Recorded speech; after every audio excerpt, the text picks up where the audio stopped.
Alright, so today I'm going to be making some Duncan Hines candy chocolate brownies.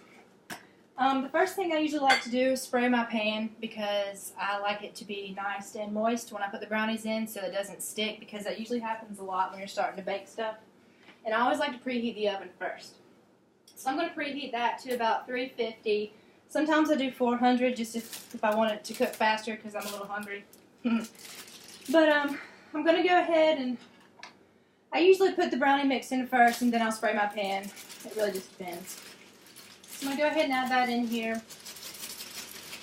What order do you put the ingredients in? I usually like to put the floury stuff first and I like to add the liquids on top. Honestly, I usually like to put the eggs in first and then I like to add the water and the oil and stuff because I feel like it's easier to mix up. That's what I've always done, so that's how I always probably will do it. But sometimes I like to, if I've noticed that if you mix up the liquids and stuff first, that it mixes a lot better. Because when I bake cakes and stuff, that's usually what happens.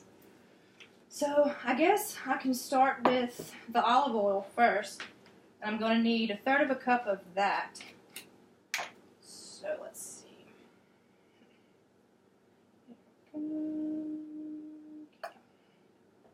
Alright, so I'm going to pour that in there. Make sure it's all out because you're going to need every single bit of that. And then I'm going to add 1/3 cup of water. Alright. And then you need 2 large eggs. It doesn't matter what kind of eggs because I feel like all eggs are kind of the same.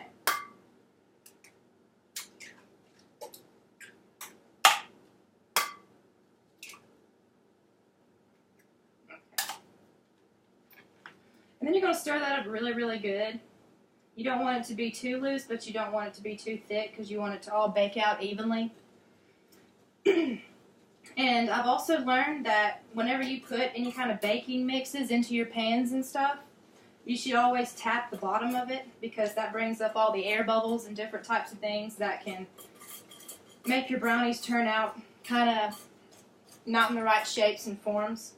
My grandmother actually taught me that one. And it seemed to do the trick every single time. So I'm going to stir that up for probably a good 45 seconds, maybe a little bit less than that. So do you stir it until the chunks are gone? Yeah, I try and stir it until I can't see any of the flour parts anymore. Because I don't want someone to take a bite of the brownie and then have a big old chunk of flour. Because that would seem pretty gross. Alright. I feel like it's getting a little bit thick.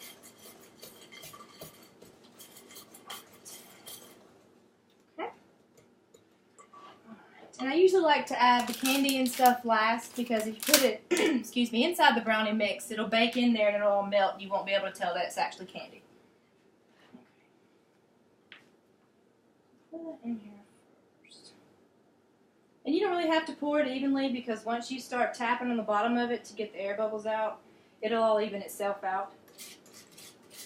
So there's not really a problem with that.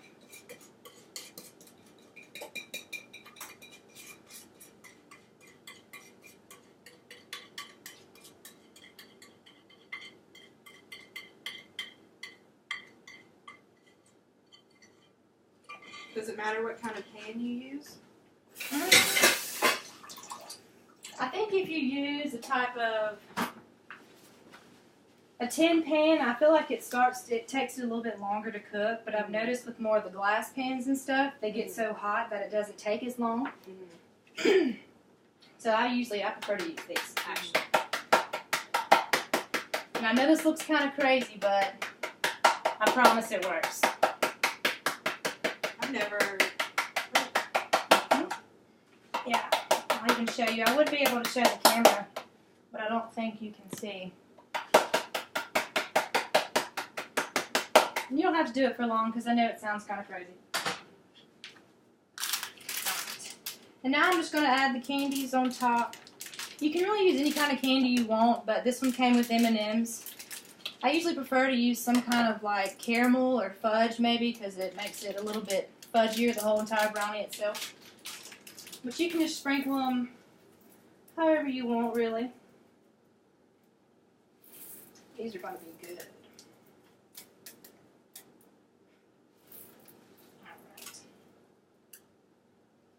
Alright.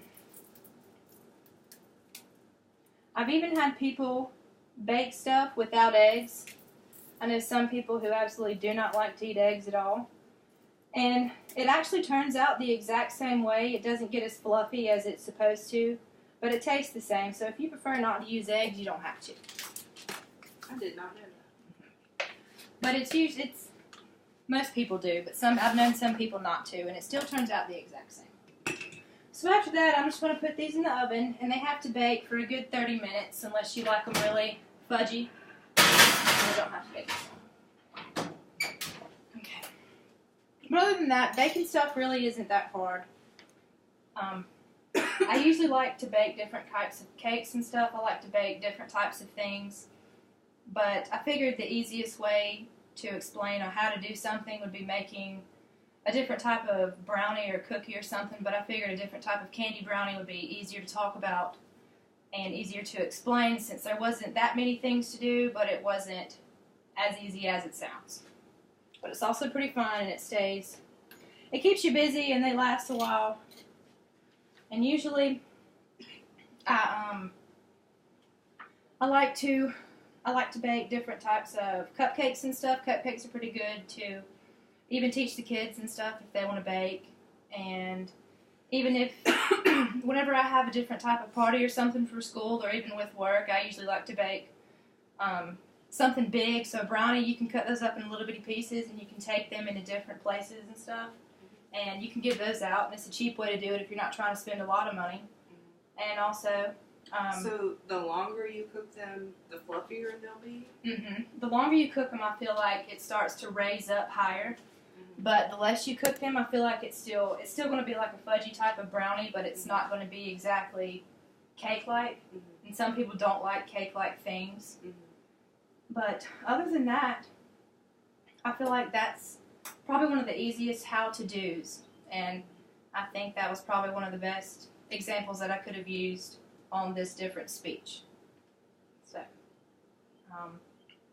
besides that, I would definitely say any type of brownie, maybe even a how to cut hair or something like that if you're trying to get crazy with it. But I still feel like this was the best thing that I could have done. There we go. I'm going to stop it.